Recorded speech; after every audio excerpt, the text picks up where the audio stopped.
स्वागत है आप सभी लोगों का मेरे चैनल साइंस और टेक्नोलॉजी में। मैं अनुपम विपुल आप सभी लोगों का स्वागत करता हूं आज के शो कैमरा ट्यूसडे में। आज हम लोग बात करेंगे सिनेमाटोग्राफर या जिसे डीओपी या डीपी भी कहा जाता है। तो आइए इसे समझते हैं। तो समझिए इनकी ज़रूरत क्यों है? ज़रूरत इसलिए है कि फ़िल्म जो होता है ना साइंटिफिक टूल नहीं है कि ये माइक्रोस्कोप है, ये सिस्टम है, इसको क्लिक करो यही आएगा। ये साइंटिफिक नहीं होता है, इसमें आर्ट होता है। तो हर सिनेमेटोग्राफर का एक अपना समझिए आर्टिस्टिक सिग्नेचर होता है। तो अगर आप गलत स्टोरी के लिए गलत मिक्सचर ले आते हैं तो फ़ील नहीं आता, ऑडियंस नहीं ठीक से इमोशनली बॉन्ड कर पाती है। तो ये बहुत ज़रूरी होता है कि एक सही आर्ट डायरेक्शन पे गाड़ी चले।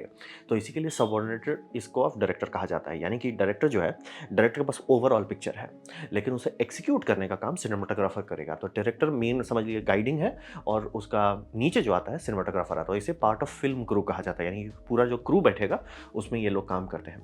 और डायरेक्टर का काम होता है पूछना, मतलब पूछना में क्या बताना होगा कि भाई मेरे को ये चाहिए। कैसे डिलीवरी होता है ये सिनेमेटोग्राफर का होता है। जैसे कि अगर आपका डायरेक्टर हो जाएगा वो बोलेगा देखो भैया मुझे मूड इवनिंग लाइट में गोल्डन आवर्स में हमको ये सीन करना है। कैसे करना है, कहाँ कैमरा रखना है, कहाँ लाइटिंग होगी, कहाँ पे कौन सा लेंस इस्तेमाल हो, वो सब आपका डिपार्टमेंट नहीं है। वो डायरेक्टर बस बता देगा हमको ये चाहिए, आप कैसे डिलीवरी करते हो वो आप है। तो बात बनता है डायरेक्टर करता क्या है? डायरेक्टर का काम होता है स्क्रिप्ट में जान डालना, यानी कि स्क्रिप्ट राइटर डायरेक्टर को देगा और डायरेक्टर उसको पढ़ेगा, समझेगा। डायरेक्टर के पास सबसे अच्छा ये होता है स्कोप होता है कि समझने का कि क्या होने वाला है। सीन बाय सीन नहीं, पूरी मूवी में पूरी स्टोरी में उस लेवल पे डायरेक्टर बहुत अच्छा रहता है। तो डायरेक्टर का काम होता है स्क्रिप्ट में जान डालना, और वो कैसे जान डालने के लिए पीसेस चाहिए ना, तो वो पीसेस बनाने का काम होता है सिनेमेटोग्राफर का। तो ये होता है और ये दोनों का काम टुगेदर होना ज़रूरी है, क्योंकि अगर ऐसा नहीं करते यानी कि मान लीजिए डायरेक्टर एक्सपीरियंस है लेकिन सिनेमाटोग्राफर नहीं है एक्सपीरियंस, आउटकम अच्छा नहीं होगा। या मान लीजिए दोनों बहुत टैलेंटेड है, बम बम टैलेंट है, लेकिन दोनों के बीच में फ्लो नहीं आ रहा है ठीक से, नहीं पिक्चर अच्छी दिखेगी। तो ये बहुत इंपॉर्टेंट है कि ये दोनों का मतलब डायरेक्टर और आपका सिनेमाटोग्राफर जो है दोनों की शादी अच्छे से हो। फिर अब यहाँ पे बात करते हैं कि यहाँ जो कंट्रोल के बारे में बात करें कि ये पूछेगा, ये डिलीवरी करेगा, ये एक रफ आइडिया होता है। ज़रूरी नहीं है कि ये एग्जैक्टली लॉक रहे। पिक्चर बाय पिक्चर में ये चेंज होता है और फ्लूइड भी होता है। जैसे कि मान लीजिए कि डायरेक्टर बोलता है यार मेरे को ये सीन ना गोल्डन आवर में चाहिए। आपका सिनेमेटोग्राफर देख के बोल सकता है कि यार मैंने सीन सेटअप किया, फील नहीं आएगा सर। वो उसका डिपार्टमेंट है, वो उस फील्ड में रहता है, वो जानता है कि यार आप जो माँगना चाह रहे हो मैं समझ रहा हूँ आप क्या माँग रहे हो, बट फील नहीं आएगा sir. Maybe we try different thing. ये होता है, बैक एंड फोर्थ होता है। एक ही सीन को कई बार अलग-अलग तरीके से शूट भी किया जाता है कई बार कि ट्राई करके देखते हैं कौन-सा सही आता है। तो यहाँ पे समझिए कंट्रोल जो होता है फ्लूइड होता है। ऐसा नहीं होता कि डायरेक्टर ने बोल दिया तो हो गया या सिनेमेटोग्राफर को वही करना ही पड़ेगा जो डायरेक्टर बोलता है। दोनों का बैक एंड फोर्थ होता है। उल्टा भी हो सकता है कि मतलब डायरेक्टर बोल रहा है नहीं यार ये लेंस पे वो मेरे को फील नहीं आ रही, तुम लेंस बदल दो, फील नहीं आ रहा है। या बोल देंगे 50 मिलीमीटर शूट कर रहे हैं, अरे यार नहीं गलत शूट हो गया, एक काम करो 24 पे कर दो। जो भी है वो लोग होता है, आगे पीछे होता रहता है। तो यही समझिए ये मेरा बेस्ट सीन है जॉन विक पार्ट 1 का। उसके बाद जॉन विक कार्टून बन गया लेकिन उस टाइम पे बहुत अच्छा था। जॉन विक का बहुत बहुत सही सीन था। अब बात करते हैं फ्रेमिंग। सबसे पहला काम होता है किसी भी सिनेमाटोग्राफर का फ्रेम करना, यानी कि जो लोग आप ऐसे देखते हैं ना कि क्या हो रहा है क्या हो रहा है, डायरेक्टर एक रफ आइडिया लेता है कि यहाँ पे एक्टर्स हैं। सिनेमाटोग्राफर का काम होता है कि भैया जो आप जैसे सुनते होंगे रूल ऑफ थर्ड, कैसे चीज़ों को फ्रेम करना है, कैमरा लेके एक्चुअली करना है, ये काम आपका ये समझ लिया सिनेमाटोग्राफर करता है। और फ्लेमिंग कंट्रोल बहुत इंपॉर्टेंट होता है कि पहली बात तो वही आपका दिखा रहा है ना कि क्या चीज़ पे देखना है क्या चीज़ नहीं देखना है। ये सबसे पहला काम तो वही होता है। और उसके बाद ये समझिए क्वालिटी, सीन की क्वालिटी क्या है वो डिपेंड करता है आपका इसी से, फ्रेमिंग से। अगर फ्रेमिंग खराब है, जैसे मान लीजिए आप मेरे को देख रहे हो और मैं ऐसा हो जाऊँ, लगेगा खराब सीन लगे ना, मैं ऐसे ही बात करने लगूँ खराब लगेगा।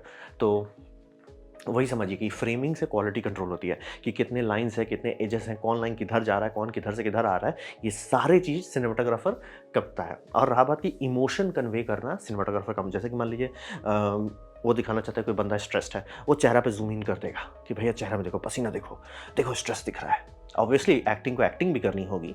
जिसे कहते हैं टैलेंट, हम लोग कहते हैं इंडस्ट्री में, टैलेंट को एक्टिंग आनी चाहिए। तो अगर टैलेंट अच्छे से एक्टिंग करे तो सिनेमाटोग्राफर भैया इस पे फोकस करो, और वो ऐसा कर सकता है कि भैया इस पे पुल करो, फोकस पूरा, जैसे पसीना गिर रहा है तो पसीना पे फोकस करो। वो सब कर सकते हैं ताकि इमोशंस जो है निकालने का काम फ्रेमिंग से होगा। और ये समझिए कि मोशन के साथ चेंज होता है फ्रेमिंग। जैसे कि ये टाइटैनिक का बहुत पॉपुलर सीन है, तो जब ये सीन साइड में रहता है तो देखिए कि इतना बढ़िया से अरेंजमेंट किया कि जो होराइजन लाइन है वो गर्दन पे पड़ रहा है। मतलब इतना इंपॉर्टेंट, अगर उसका आप स्टिल शॉट देखेंगे वो एकदम आर्ट पीस जैसा दिखता है। ऐसा क्यों है? अगर हाथ से रहता तो हाथ खो जाता, अगर यहाँ पे रहता तो गलत कट होता, एकदम यहीं पे कट हुआ है। लिख के दे सकते हैं, 3-4 बार ट्राई में आया है ये। एकदम ऐसे एकदम परफेक्ट मैच करना ताकि सीन में वो हार्मनी रहे कि एकदम बटर जैसा रहे, वो सब इतना आसानी से नहीं होता। सीजी से करो, कुछ भी करो, लेकिन ध्यान देना पड़ता है कि भैया कौन चीज़ कहाँ पे आ रहा है, कौन चीज़ कट हो जा रहा है।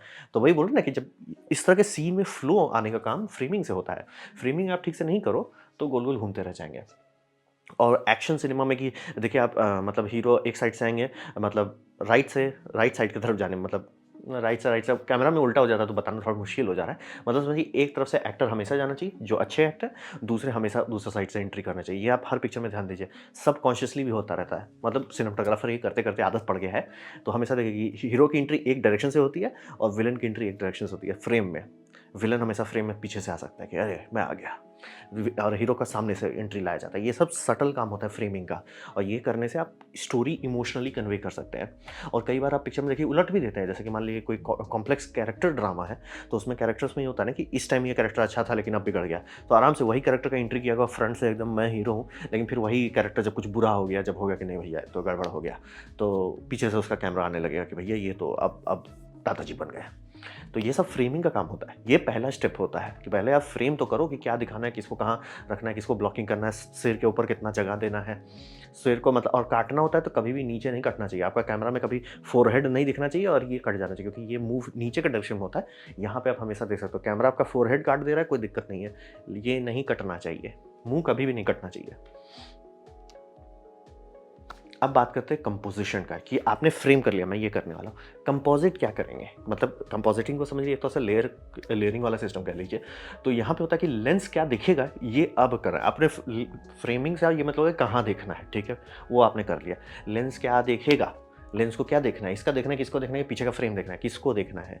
वो इसका काम पड़ जाता है। कम से जैसे कि आप इसमें देख रहे हैं तो पीछे का जो चीज़ है वो देखना ज़रूरी है कि नहीं? ये कैरेक्टर है, दीवार काँच का एक दीवार है, वो देखना ज़रूरी है कि नहीं? कैरेक्टर है, पीछे क्या है, देखना ज़रूरी है कि नहीं? ये सब अब कंपोज़िशन वाले लेवल में आते हैं। यहाँ पे आप टेक्निकल डिटेल्स आ जाएँगे, जैसे कि एपर्चर कितना है, दूसरा एफओवी फील्ड ऑफ व्यू यानी कि कितना एमएम आप यूज़ कर रहे हो, फिर आईएसओ। जनरली सिनेमा कैमरा में 2 ही आईएसओ होता है, कहने को सब रहता है लेकिन क्योंकि सेंसर इलेक्ट्रॉनिक सेंसर में सिर्फ एक ही कंट्रोल होता है, जो उसका एनालॉग टू डिजिटल कन्वर्टर का है। तो जो डुअल गेन रहता है उसमें 2 फिज़िकल सर्किट रहती है, तो वो 2 आप करोगे। कैमरा कभी भी कोशिश नहीं कीजिए कि बीच में शूट करें। तो आईएसओ वाला सेटिंग होता है, फिर होता है लाइटिंग। ऑब्वियसली लाइट कितना लाइट है उसके हिसाब से आप कैमरा को एडजस्ट करोगे। फिर हो गया शटर एंगल। अब ये समझना ज़रूरी है कि फ़िल्म कैमरा में सब लोग शटर एंगल यूज़ करते थे, क्योंकि वो ऐसे घूमता रहता है, डिस्क रहता था, और 180 का मतलब हो गया कि आपका फ्रेम जो है आधा टाइम एक्सपोज़ रहेगा। फिर उसका 270 का मतलब हो गया सिर्फ 1/4 एक्सपोज़ रहेगा, जितना भी आपका फ्रेम रेट है उससे 1/4 में।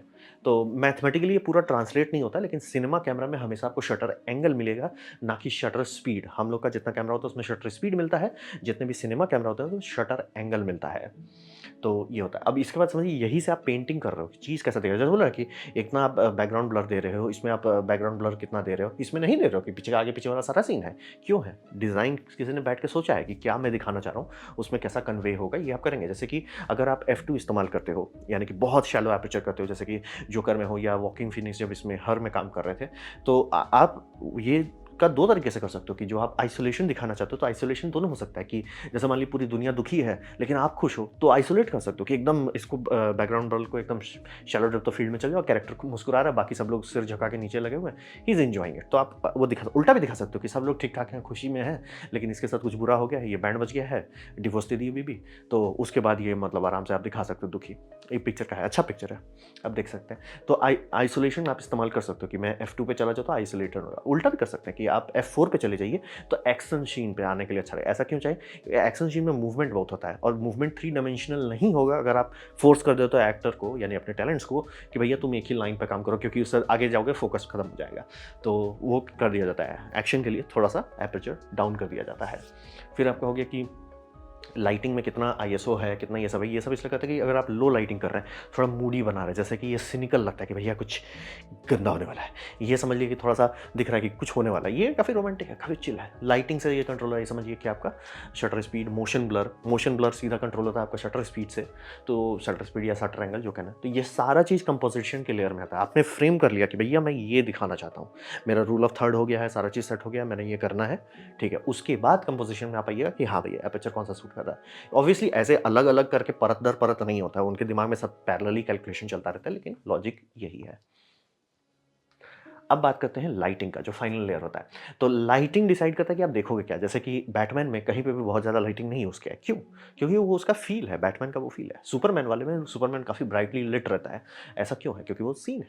आप आयरन मैन में देखिए बहुत जगह आर्टिफिशियल लाइटिंग से वो लिट रहता है। क्यों? क्योंकि उसका टेक्नो फ़ील है। तो ये समझना बहुत ज़रूरी है और लाइट ही सब चीज़ कंट्रोल करता है। कैमरा कंट्रोल आप समझिए लाइट के हिसाब से किया जाता है। तो लाइट आपका सबसे पहले दादाजी बनता है। और यहीं पे समझिए कि हम लोग नेचुरल लाइटिंग इस्तेमाल करना चाहते हैं, जैसे कि आउटडोर शूट कर लो, ये सब है, बेस्ट आउटपुट मिलता है, कोई डिस्कशन नहीं, बम बम, अति उत्तम। प्रॉब्लम कंट्रोल नहीं मिलता सर। और कंट्रोल के लिए लोग इतना सीरियस होते हैं कि कई कई बार पूरा शूट को दूसरे लोकेशन पे करना पड़ जाता है कि भैया वहाँ लाइटिंग अच्छी आती है। मतलब कि जैसे मान लीजिए आप एक कोई सीन शूट करना चाह रहे थे, लेकिन मौसम बदल गया उस जगह पे। किया क्या है पिक्चर में कि भैया ये शूट को दूसरी जगह कर दो, वहाँ लाइटिंग अच्छी आती है। तो ये समझना बहुत ज़रूरी है कि क्योंकि वो लोकेशन डिपेंडेंट होता है लाइटिंग। तो ये नेचुरल लाइट सबसे बेस्ट आउटपुट देगा, लेकिन कॉम्प्रोमाइज़ है उसमें। फिर आर्टिफिशियल लाइट क्यों नहीं करते? आर्टिफिशियल लाइट में सबसे बड़ा प्रॉब्लम होता है 2 चीज़। वो होता है कि पहला महँगा बहुत होता है, दूसरा वो एक स्लो होता है। स्लो क्यों होता है? क्योंकि सेटअप करना है। जैसे गोल्डन आवर मैं बोलता हूँ, गोल्डन आवर घड़ी के बजाय आपको उसके हिसाब से करना है, नहीं तो वो चला जाएगा। लेकिन यहाँ लाइटिंग में काफ़ी लोग लगते हैं, लाइट लगाएँगे, वो डिफ्यूज़र्स लगाएँगे, बाउंस करेंगे, सब चीज़ करेंगे और कई बार सेटअप होता है तो टाइम बहुत लगता है। मतलब एक शॉट जो आपका 30 सेकंड का होगा, आराम से 3-4 घंटे उसका लाइटिंग में लग सकता है, आराम से। मतलब कुछ-कुछ केसेस में बहुत एलैबोरेट हो तो पूरा दिन लग जाएगा कि हाँ भैया, आज हम कर रहे हैं, कल शूट करने वाले हैं।